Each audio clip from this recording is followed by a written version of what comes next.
Il s'agit effectivement de deux femmes plus un enfant qui sont partis dans l'eau ici. La deuxième femme était en grossesse. Donc ça fait 4 personnes en tout en réalité. Une situation dramatique dont se souvient encore cet enseignant à la retraite et plusieurs habitants de Colmar. Elles sont venues du marché avec un pouce-pouce. Elles voulaient traverser ici pour aller rentrer chez elles.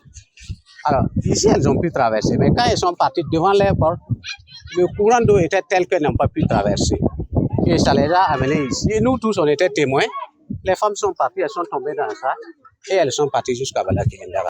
Et ce n'est pas le seul cas, affirme Abidine Ouedraogo.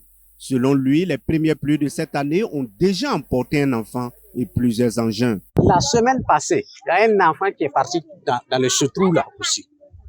Il y a des motos. Souvent, quand les gens veulent passer et que le courant est un peu fort, ils sautent et puis ils laissent leur moto. Et l'on emporte la moto. Voilà. Donc tout ça, on a vu. C'est pour dire que les dommages qui ont été créés par ce problème-là, c'en est beaucoup et on ne peut pas en finir. Pour faire face à cette situation aux conséquences dramatiques, les riverains qui se trouvent à proximité des ravins affirment avoir pris des initiatives personnelles pour canaliser l'eau. Nous avons essayé de nous cotiser, les riverains là, pour faire quelque chose. Et ce quelque chose, c'est ce que vous voyez. C'est une sorte de châssis d'eau d'âne.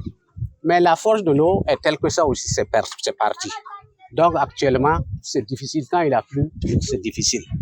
Et donc, ce que nous voulons, c'est d'être aidés, qu'on nous aide à avoir l'accessibilité de nos cours, qu'on nous aide à pouvoir passer quand il a plu, qu'on nous aide à sauver notre propre vie. Lorsqu'il pleut, nous nous inquiétons pour les enfants et les femmes, surtout quand il s'agit de problèmes de santé. Il est difficile pour nous d'amener les personnes à l'hôpital avec un véhicule ou une moto.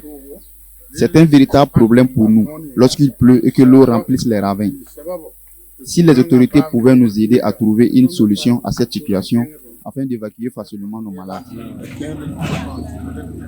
D'après les habitants du quartier, cette zone a été lotie depuis 2001. Leur plus grande aspiration est de voir la mise en place de caniveaux pour faciliter le passage des eaux de pluie. Cela leur permettra de se déplacer en toute sécurité et surtout d'éviter les situations dramatiques.